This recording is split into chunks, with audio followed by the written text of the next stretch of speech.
Monsieur le ministre, la parole est à monsieur Gérard Cherpion. Oui, merci, Monsieur le Président.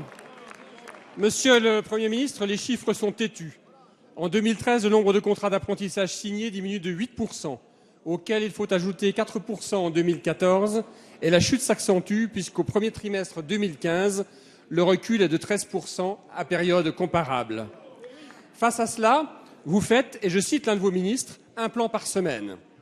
Après avoir supprimé les aides, confisqué les fonds des entreprises, cassé l'image de l'apprentissage, pour reprendre vos propos tout à l'heure, saccager l'apprentissage, vous tentez un retour en arrière par des mesurettes sectorielles créant des illusions, et j'ai pu le constater dans les Vosges, qui complexifient le système, le rend illisible pour les entreprises comme pour les jeunes. Après avoir supprimé le poste de délégué interministériel à l'orientation, après avoir supprimé le ministère chargé de l'apprentissage et de la formation professionnelle, pensant peut-être ainsi supprimer les problèmes, vous poursuivez votre œuvre destructrice de notre jeunesse, qui pourtant était la priorité du Président de la République et reste pour l'UMP un investissement d'avenir. Nous l'avons d'ailleurs démontré par nos résultats et notre action en matière d'apprentissage. Ainsi, votre réforme du collège, outre qu'elle soit dénoncée par tous, ne prend pas en compte les 20% de jeunes qui sortent cassés de ce premier cycle, se trouvent en déshérence ou par défaut vont vers l'apprentissage. Quelle ambition, Monsieur le Premier ministre! Les 2 milliards investis dans les contrats aidés ne permettent même pas d'enrayer le chômage des jeunes, qui est, je vous le rappelle, 3 fois supérieur à celui des jeunes Allemands. Investir dans la jeunesse, c'est croire en la jeunesse, miser sur les talents, et non par dogmatisme se refermer sur un système qui a montré ses limites. Monsieur le Premier ministre, quand aurez-vous la volonté de sortir de ce dogmatisme et de la communication attrape-tout pour entrer dans la réalité des problèmes des jeunes? Comment s'orienter? Comment, par une voie d'excellence et des réussites, se qualifier pour intégrer le monde du travail?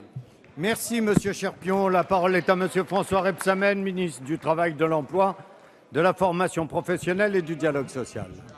Merci Monsieur le Président, Mesdames, Messieurs les députés. Monsieur le député Gérard Cherpion, vous êtes trop au fait de la situation de l'apprentissage pour dire des choses qui ne sont pas justes, et donc je vais vous donner des chiffres très précis. C'est très important qu'il faut que vous le sachiez. Le nombre de contrats qui ont été signés en 2014, de contrats d'apprentissage, s'élève à 265 000, en retrait de 2,9% par rapport à 2013. Ces chiffres sont vérifiables. Et le stock de jeunes en apprentissage, fin 2013, nous n'avons pas encore les chiffres de fin 2014, fin 2013, s'élevait à 424 348 très exactement. Donc vous le voyez, bien sûr, il y a eu un recul, une sorte de baisse de 2,5% sur les entrées en contrat d'apprentissage, mais nous devons ensemble, monsieur le député, nous devons ensemble en rechercher les raisons. Et les raisons, elles ne sont pas celles que vous évoquez uniquement, parce que à l'époque où vous étiez aux affaires, eh bien vos chiffres n'étaient guère plus glorieux. Vous annonciez 500 000.